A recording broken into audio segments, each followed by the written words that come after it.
એવું કે છે ઇન ડેઝ ગોન, ડેઝ એટલે દિવસો ગોન એટલે જતા રહે, એટલે કે ભૂતકાળમાં આઈ યુઝ ટુ બી, આઈ એટલે હું, યુઝ ટુ બી એટલે કે હતો, એ પોટર એટલે કે કુંભાર જે માટલા ઘડે છે, વુ એટલે કે જે, ફીલ એટલે કે અનુભવતો હતો, હિઝ ફિંગર એટલે કે તેની આંગળીઓ, મોલ્ડ એટલે કે ઘાટ આપવો, એની આંગળીઓ ઘાટ આપે છે, યેલ્ડિંગ ક્લે, યેલ્ડિંગ ક્લે એટલે યેલ્ડિંગ મિત્રો થાય છે, નીચે આપણે ગ્લોસરીમાં જોઈએ તો સોફ્ટ એનો અર્થ થાય છે અને બેન્ડિંગ થાય છે એટલે કે નરમ અથવા તો પોચી, ક્લે એટલે માટી, કે એ હું એવો અનુભવ કરતો હતો કે હું એક કુંભાર છું અને મારી આંગળીઓ છે એ આ પોચી અથવા તો નરમ માટી છે એને આકાર આપી રહી છે.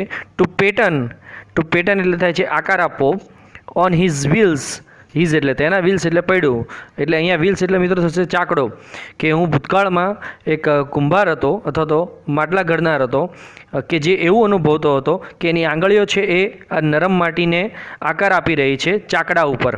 એના પછી જો હવે અહીંથી મિત્રો જે આમ આગળ મેં વાત કરી એમ કે કવિ પરિપક્વ થયા ત્યારનો આ પોર્શન છે, નીચેનો જે સ્ટેન્જા છે. જો અહીંયા કહે છે બટથી શરૂ થાય છે, પરિપક્વ થઈ ગયા, હવે એમના વિચારો પરિપક્વ થઈ ગયા. But now through wisdom lately won, but એટલે પણ, નાવ એટલે હવે, થ્રુ એટલે દ્વારા, વિઝડમ એટલે બુદ્ધિ અથવા તો ડાપણ, લેટલી એટલે મોડું, વોન એટલે અહીંયા મિત્રો જીત્યું નહીં થાય પરંતુ પ્રાપ્ત કર્યું થશે, એટલે કે છે પણ હવે જ્યારે મોડું જ્ઞાન અથવા તો બુદ્ધિ અથવા તો ડાપણ પ્રાપ્ત કર્યું છે ત્યારે દેટ પ્રાઇડ હેઝ ડાઇડ અવે, દેટ પ્રાઇડ એટલે કે દેટ એટલે પેલું, પ્રાઇડ એટલે ગર્વ, એટલે જે માટલા ઘડવાનું અથવા તો જે સાધન ઘડવાનું જે ગર્વ હતું, દેટ પ્રાઇડ હેઝ ડાઇડ એટલે મૃત્યુ પામ્યું છે, અવે એટલે દૂર, મૃત્યુ પામ્યું છે અથવા તો નાશ પામ્યું છે, એટલા માટે જે કુંભાર બનવાનું જે ગર્વ હતું એ હવે જતું રહ્યું છે.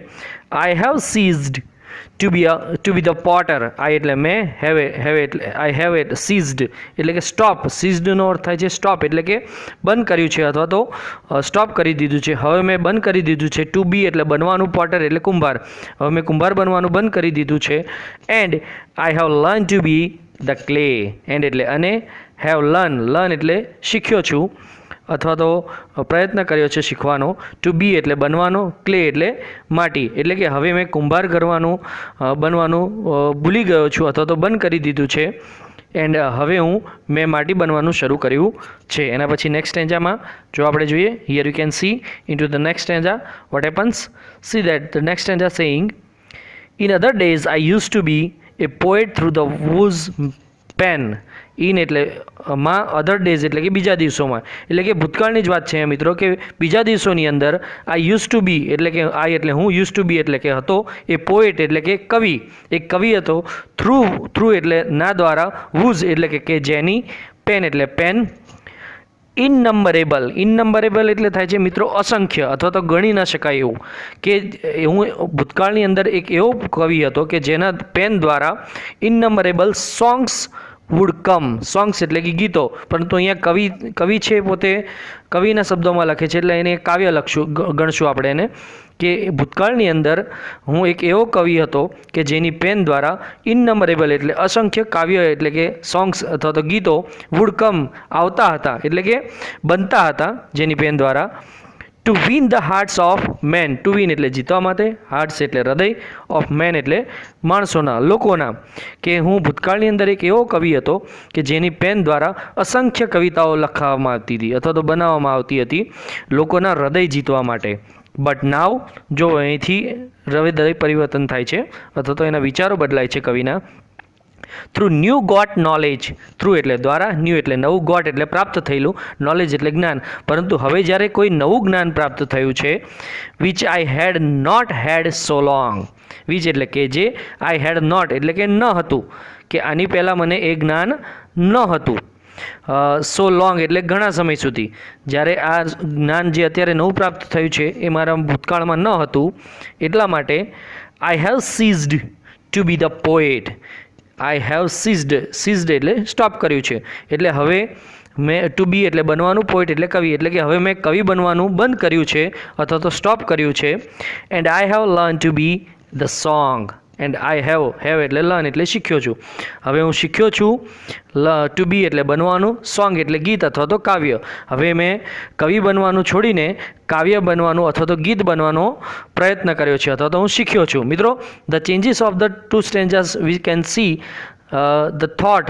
અહીંયા આપણે કવિના વિચારો જો બદલાય છે કે માણસે જીવનની અંદર જે ભૂતકાળમાં જે કર્યું છે એ જ્યારે પરિપક્વ થાય છે ત્યારે એને સમજાય છે કે એણે ભૂતકાળમાં જે કર્યું એ કદાચ એની નાદાનિયત હતી અથવા તો એની ભૂલ હતી અને પછી એનામાં સુધારો આવે છે. એ અહીંયા કવિ આપણને શીખવા જેવી વસ્તુ છે. એના પછી થર્ડ સ્ટ્રેન્જાની અંદર જો બહુ સરસ છે મિત્રો. See that here we can see the first line. I was a fashioner of a sword. I એટલે હું was એટલે તો ફેશનર એટલે બનાવનાર અથવા તો મેકર, ઓફ સ્વોર્ડ્સ એટલે કે તલવારો. હું ભૂતકાળની અંદર તલવારો બનાવનાર હતો. In days that now are gone. In days એટલે કે તે દિવસો, નાવ એટલે હવે, આર ગોન એટલે જતા રહ્યા છે. Which on 100 battle fields. Which એટલે કે જે, એટલે કે મિત્રો વિચ એટલે કોની વાત કરી છે મિત્રો? સ્વોર્ડ્સ, હા તલવારોની વાત કરી છે. એ તલવારો કે જે હંડ્રેડ્સ બેટલ ફિલ્ડ્સ એટલે કે અસંખ્ય સેંકડો બેટલફિલ્ડ્સ એટલે કે યુદ્ધભૂમિમાં ગ્લિટર્ડ, ગ્લેમ્ડ એન્ડ શોન. ગ્લિટર્ડ એટલે થાય છે મિત્રો ઝબકવું અથવા તો ઝબકી છે તલવારો. ગ્લેમ્ડ એટલે કે ચમકવું અથવા તો ચમકી છે. એન્ડ શોન એટલે કે ચળકવું. કે એવી તલવારો કે જે મેં ભૂતકાળમાં બનાવી છે એ અસંખ્ય યુદ્ધભૂમિમાં ચમકી છે, ઝળહળી છે, ઝબકી છે એટલે કે યુઝ થઈ છે. હવે જો એના વિચારો બદલાય છે. C two the next line. Here we can see, but now that I am brimming with, but એટલે પરંતુ, અહીંયાથી ફેરફાર થાય છે એના વિચારો.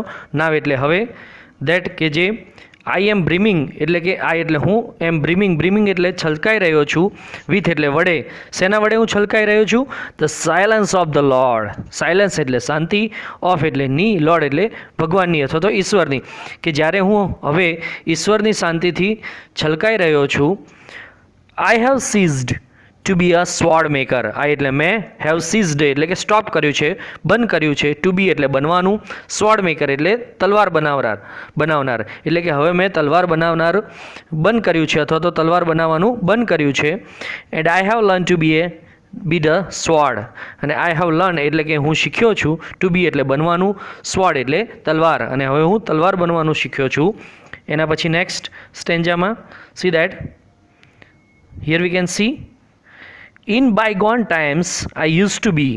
ઇન એટલે માં, બાય એટલે બાયગોન, ગોન એટલે જતા રહેલો, ટાઈમ્સ એટલે સમય એટલે કે ભૂતકાળની અંદર વીતેલા સમયમાં. આઈ યુઝ ટુ બી, આઈ એટલે હું, યુઝ ટુ બી એટલે હતો, એ ડ્રીમર એટલે કે સ્વપ્નશીલ. Would would hurl on every side and insolence એટલે કે છે વુ એટલે કે જે, વુડ હર્લ એટલે કે છે yell something, on every side of insolence. Insolence એટલે મિત્રો થાય છે અહીંયા કે ઉદ્ધતાઈ ભરું વર્તન કરવું અથવા તો એવો ઘમંડ કરવો કે મારી પાસે ઓફ એમરાલ્ડ એન્ડ પર્લ એટલે કે હું ભૂતકાળની અંદર એવો સ્વપ્નશીલ હતો કે જેમ હું માનતો હતો કે મારી પાસે એમરાલ્ડ એટલે કે માણેક અથવા તો નીલમ એન્ડ પર્લ એટલે કે મોતી છે, એવો વ્યક્તિ હતો ભૂતકાળની અંદર.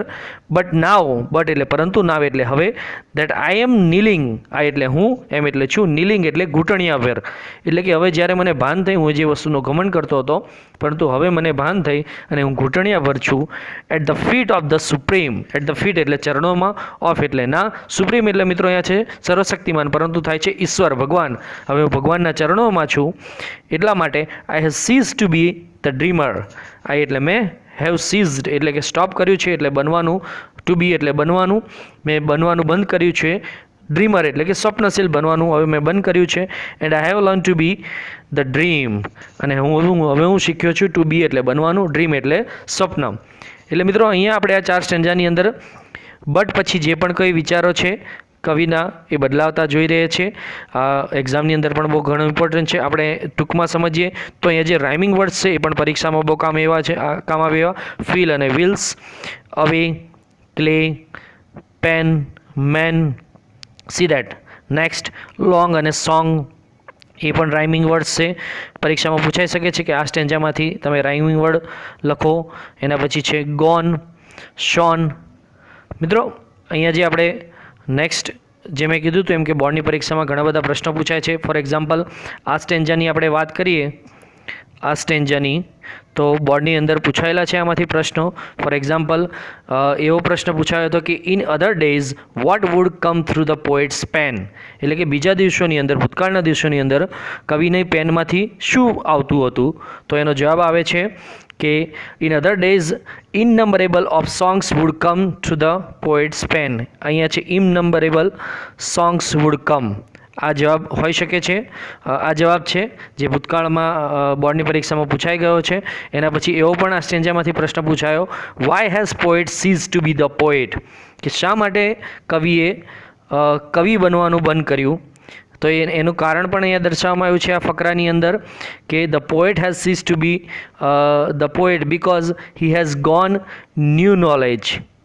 હી હેઝ ગોટ ન્યૂ નોલેજ, કે જ્યારે કોઈક નવું જ્ઞાન પ્રાપ્ત થયું એટલા માટે એમણે કવિ બનવાનું બંધ કરી દીધું. અને ત્રીજો પણ પ્રશ્ન પૂછાયો હતો જે ફકરાના આધારે, why does poet write the poem, બરાબર, શા માટે કવિ છે એ કવિતા લખતા હતા? તો એનો જવાબ અહીંયા છે to win the hearts of men, એટલે કે લોકોના હૃદય જીતવા માટે. એટલે આ બોર્ડમાં પૂછાઈ ગયું છે.